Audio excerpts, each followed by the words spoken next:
이 본문은 계속해서 유대인의 죄를 고발합니다. 스스로 하나님의 선민이라 자부하지만 특권의식만 가득할 뿐 하나님의 율법을 지켜 행하지 않는 당시 그 유대인들의 위선적 거짓 신앙에 대해서 그들은 하나님의 의의 심판 앞에서는 이방인과 같이 차별 없는 죄인인 것을 바울 사도는 계속 밝혀갑니다.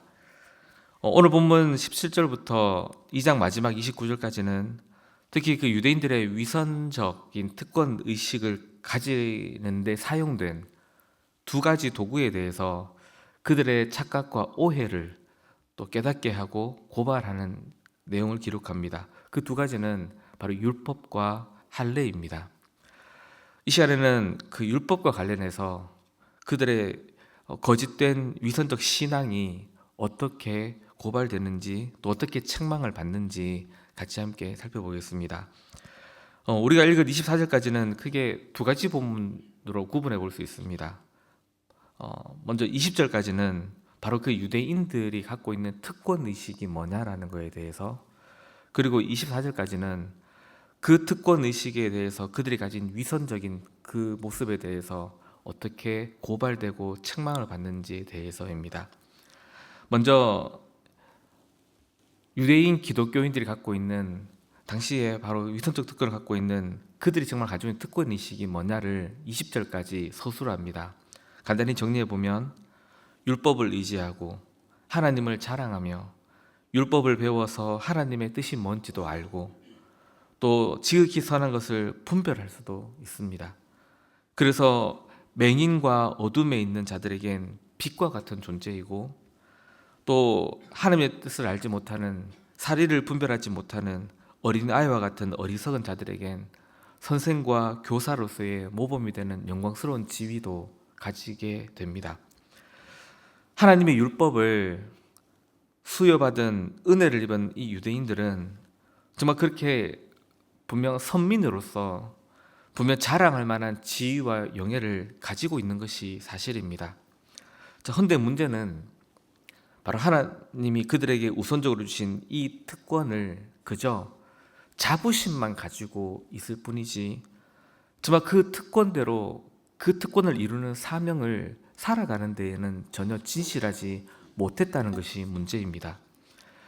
이들은 자신들의 특권을 위선적으로 자랑했습니다. 즉 겉과 속이 다르다는 거죠. 그래서 오늘 17절부터 20절까지 이 특권들을 밝히면서 처음과 마지막에 뭐라고 했냐면 17절 처음을 보시면 유대인이라 불리는 너라고 그랬습니다.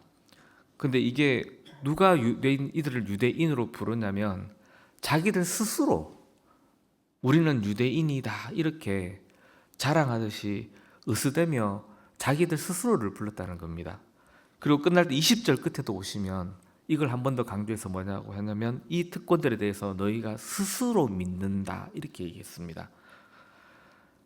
유대인들이 하나님의 율법을 수여받은 선민으로서의 그 중요성이 주변의 남들에 의해서 인정을 받는 것이 아니고 자기들 스스로 유대인이라 으스대면서 스스로 그런 특권을 가진 자들이라고 호언장담할 뿐이라는 겁니다.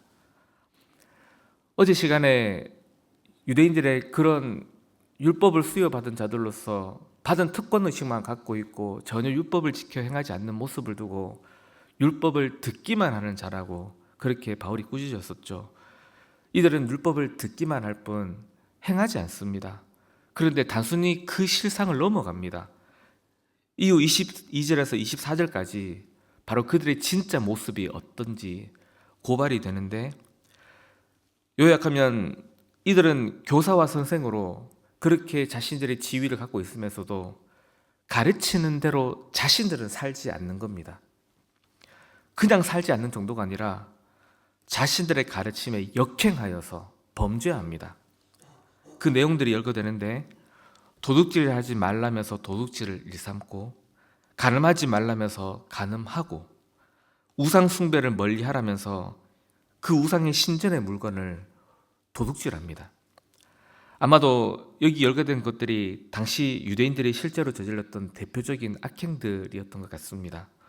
근데 이것뿐만 아니라 그 이외에도 여러 가지 많은 악행들에 대해서 바울은 23절에서 모두 묶어서 한마디로 뭐라 하냐면 너희가 율법을 범함으로 하나님을 욕되게 했다라고 선언합니다. 그런데 단순하게 욕되게 하는 정도가 아닙니다.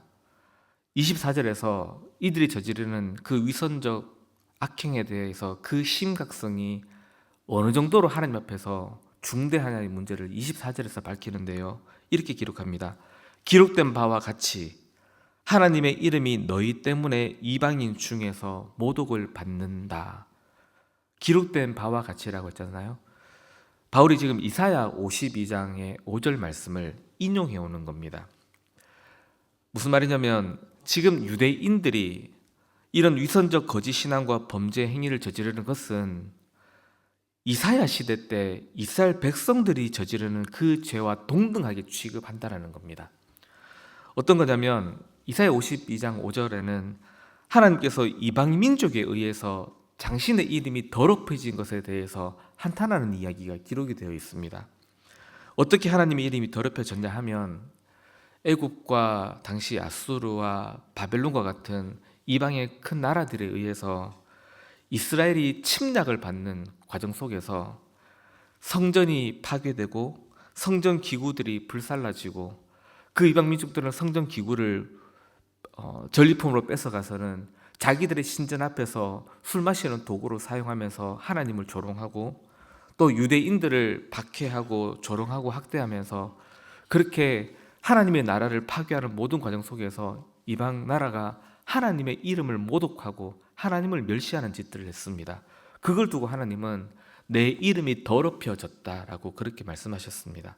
그런데 그렇게 이방 민족에 의해서 하나님의 이름이 더럽혀진 근본적인 원인이 뭐였냐면 바로 이스라엘 백성들의 죄 때문이었습니다. 하나님이 그 죄에 진노하셔서 이방의 침략을 징계로 사용하시는 것이었는데 이 이방 나라가 선을 넘은 거죠. 하나님의 뜻을 이루는 것이 아니라 자기들의 욕망을 위해서 마음껏 하나님의 나라를 짓밟으면서 하나님의 이름이 더럽혀졌던 겁니다. 그런데 지금 바울이 바로 그 역사의 이야기를 여기 가지고 오는 겁니다. 현재 유대인들에게 그걸 적용하면서 율법에 대한 특권의식만 갖고 있으면서 자랑과 의시됨만 있을 뿐 도무지 그 율법을 행하지 않는 것이 아니라 그 율법을 오히려 범하고 있는, 역행하고 있는 그들의 죄악을 고발하면서 이 바울이 그들의 거짓된 이 위선이 얼마나 하나님의 이름을 모독하는지 과거의 그 역사와 견주어서 똑같은 짓이라고,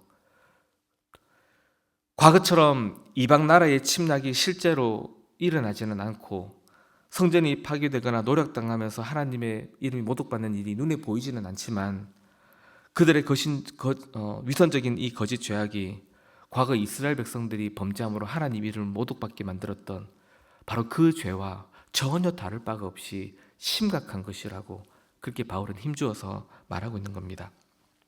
어쩌면 실제로 이 유대인들의 이런 위선적인 신앙을 보면서 이방인들이나 다른 누군가가 그들을 향해서 정말 손가락질을 했을 것입니다. 바울은 바로 그 정도가 과거 이사야 시대의 그 성도들의 죄악과 전혀 다르지 않다고, 하나님의 이름은 그렇게 모독을 받고 더럽혀졌다고 그렇게 말하는 거죠.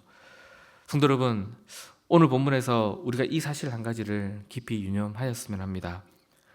우리가 하나님의 자녀로 거룩하지 못하면 단순히 세상 앞에서 부끄럽고 세상으로부터 손가락질 받는 것으로 끝나지 않는다는 겁니다. 예수님을 믿는다 하면서 하나님의 자녀라 하면서 그에 합당한 신앙과 삶을 살지 않으면, 참된 그 신앙의 길을 걷지 않으면 그건 위선입니다. 그런데 이는 단순한 비방과 손가락질을 받는 정도가 아니라 우리의 거짓된 그 신앙과 죄악을 하나님께서는 과거 이방의 침략으로 하나님의 이름을 더럽히게 만들었던 그 이스라엘의 심각한 죄와 동등하게 취급하신다는 것을 이 시간 우리가 엄중함으로 기억하였으면 합니다. 여러분, 자녀가 집 밖에 나가서 사고를 치면 누가 욕을 얻어먹던가요? 그 자녀들 스스로도 부끄러운 일이지만 부모의 이름이 실추됩니다. 하나님의 백성이 거룩하게 살지 않으면, 그 말씀을 살지 않으면 역시 하나님의 이름이 더럽혀집니다. 십계명에서 이 중용대성을 가르치는 계명이 있습니다. 혹시 기억하십니까? 바로 삼계명입니다. 여호와의 이름을 망령되게 일컫지 말라. 단순히 하나님의 이름을 잘못 오용하는 것을 넘어서 모든 신앙과 삶의 그 죄로 인해서 하나님의 명예가 더럽혀지는 것을 금하는 것을 가르치는 계명입니다. 이는 더 나아가 하나님의 이름을 더럽히는 삶을 사는 것이 아니라 하나님의 이름을 영화롭게 하는 삶을 살도록 가르치는 계명이죠. 앞서 로마서 2장 앞부분에서 3절에서 5절에서 바울은 이미 서두에서 이 문제를 두고 유대인들을 경고했었습니다. 그들의 위선적인 죄에 대해서 지금 당장 하나님의 심판이 내려지지 않는다고 해서 괜찮은 것이라고 착각하지 말라고, 그것은 하나님의 인애와 용납하심과 참으심을 멸시하며 하나님의 의로운 심판이 나타나는 그 진노의 날에 임할 진노를 쌓는 일이 된다고 말입니다. 이 시간 이 사도의 훈계를 기억하면서 우리 자신과 우리 온 교회와 성도들을 위해서 함께 이렇게 기도하시면 좋겠습니다.